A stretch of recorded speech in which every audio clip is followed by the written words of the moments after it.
Hi folks, I'm walking as I'm doing this, trying to get my steps in today, trying to lose a bit of weight. So today, it's been a very busy day. So what's been happening? Well, over the last couple of days it's been Ofsted at the school. We've got the preliminary report, but there is confidential there. We've released information just as soon as we can, but there's a lot of members of staff who live within the village. And I'd like to thank all of them for their sterling work, not just today, but over the last couple of days. These kind of things are very stressful for staff, and I hope that it wasn't too bad for them. I hope they're able to relax and get on with the actual job of providing a decent education and supporting that for our kids. Also, the inspector spoke to over 150 of our kids at the school over the last couple of days, and they asked us to thank them as well.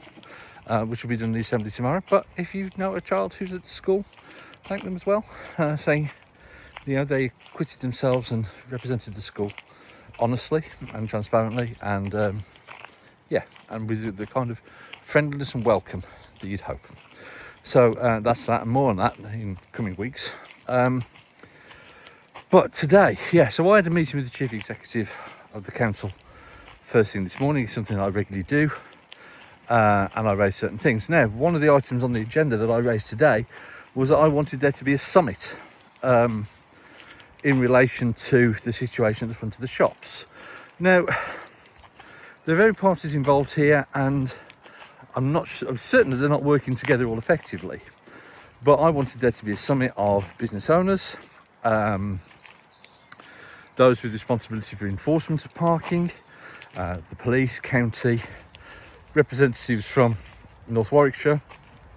We've done a lot in relation to the litter kind of situation, but also around the parking and the enforcement and antisocial behaviour and all things like that, rather than all this mix of people pointing fingers and people acting all defensively. Let's see what we can do all together. Now, in actual fact, we probably won't have a summit, because there are actions already that we're taking as a council at North Warwickshire around enforcement and community safety and so forth. And there is a meeting of all of those parties within agencies that will be responsibility in June. So we're going to be taking it to there. And in terms of pilot activity, I'm asked at Water Orton and the situation at the front of the shops be a pilot, and then we can bring in business as well. So that's being taken on there. A number of other items on the agenda, but I could be here all day if I told you about them all. But I know that is pressing in most people's minds. But also in relation to banging, we're going to be taking that forward from a noise abatement level, because we can enforce further and greater inquiries from a borough council perspective, and we'll be taking action on that in the next day or so. So yeah, things happen. It's a matter of reporting them back at some times as well. But also, don't always believe everything that you read or hear in terms of who's taking action and what. People are very quick to take credit for certain things that have nothing to do with them. Yeah, but we'll move on that. Anyway, this evening, after all of those other kind of things that have been going on all day, I attended a meeting of full council. And it was the annual meeting of full council where one mayor leaves and a new one gets elected. Let's deal with the outgoing mayor to start with. Debbie Bates, she spoke, and she received a number of eulogies. Well, eulogy is the wrong word, isn't it? Praiseworthy mentions from across the chamber. As the leader of the North Warwickshire Independent Representatives, the third largest group on the council, I made a message and a vote of thanks for the work. And one of the things that I did mention was that the behaviours in the chamber, which have been a recurring theme of this vlog or whatever it is over the years, hasn't been too bad last year. It's significantly improved, and I detailed that has to go, at least in part, to the credit to the chair of those meetings, and that allows us to present ourselves as a council much better to the public, because they don't want to see, well, actually, I don't know, maybe you do. You know, I make a big point of people saying I'm fed up with politicians saying what people want to see and what they don't want to see, but I just think that people want to see actually who representing them do so in a decent fashion.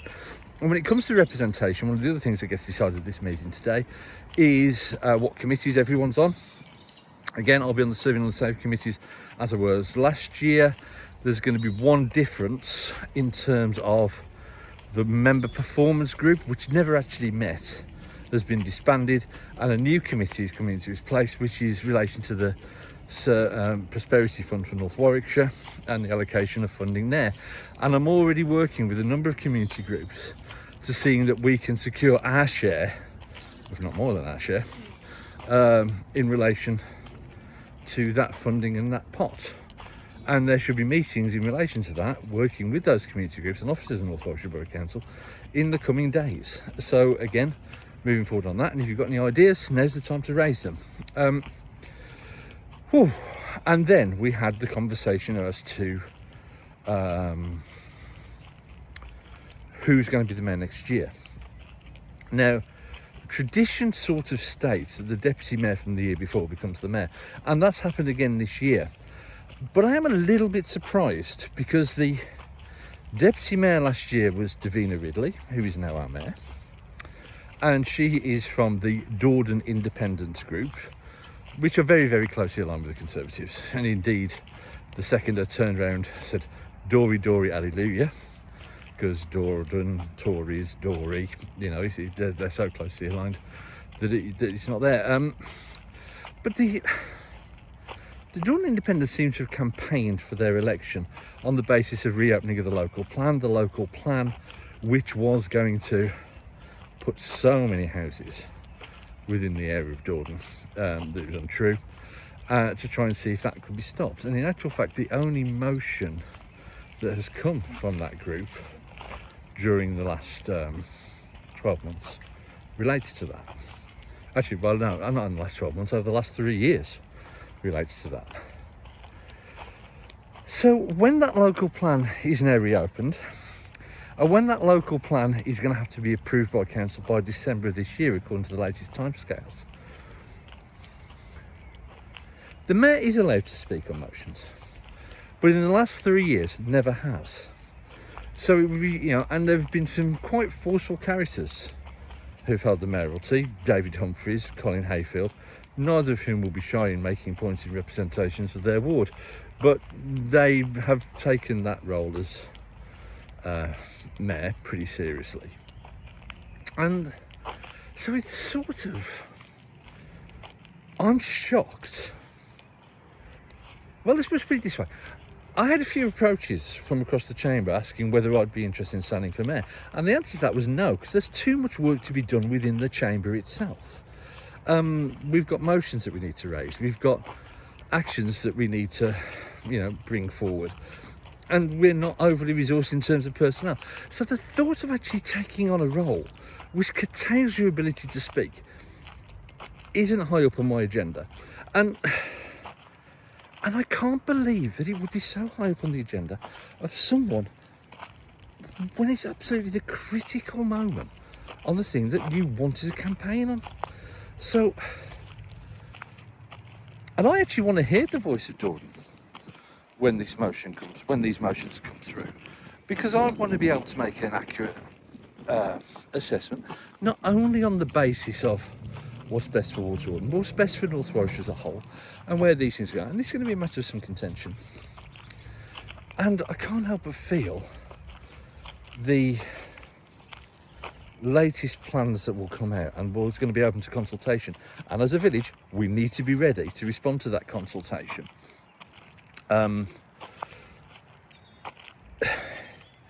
Isn't going to lead to the outcomes that Dordon necessarily want. So the thought that they're not going to be, it'll be somewhat, I don't know.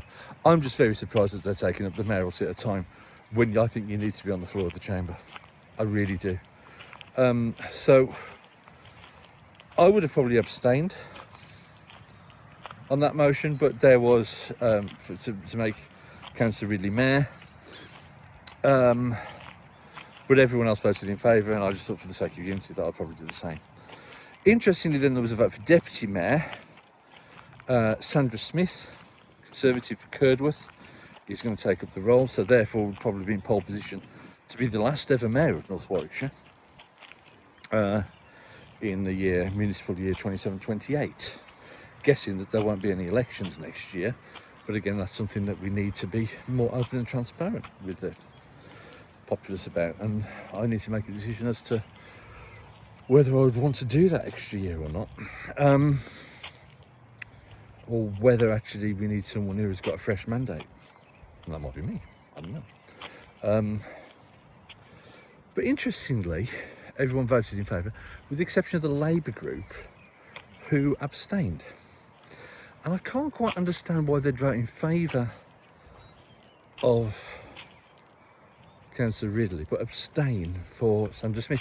I presume it's because of party political affiliation, but there's no difference between the Dordon Independents and the Conservatives.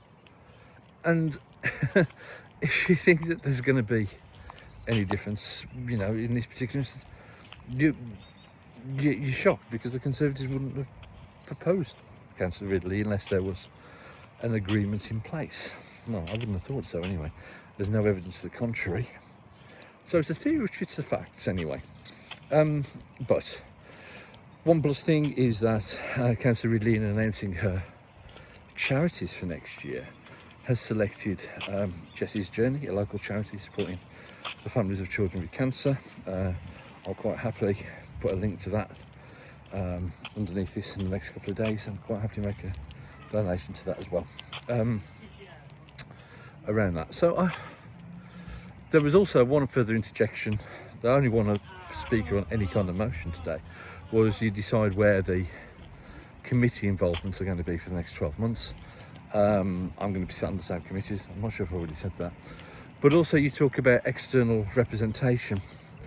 And as a council, there are external bodies that we have seats on. And I made the point, which was, they tried to take it straight through to the vote, but I interceded to say actually I wanted to speak on the motion, to detail we don't get reports from these external representatives. We don't even get attendance data. And I think it's of absolutely critical importance that you, as residents, know that you are being represented adequately. And if you aren't on there, if people who are meant to be representing you aren't turning up, you should know. And obviously air quality is a concern towards Wroughton, and one of the things that impacts on air quality is air traffic, or it will be pointed as a potential excuse or mitigation, so how do you know it's us and not them? So we need to make sure that we've got representation there. And we don't get attendance data for either our county council representative or our borough council representative. I know what it is. Do you want a spoiler? No. Let's just see if it does get reported. But we'll keep an eye on that going forward. Anyway, that's me for today. Hope you're well. Take care. If you like this, share, subscribe, like, all of those kind of things. And I'll see you around the village. Take care. Good night. Bye-bye.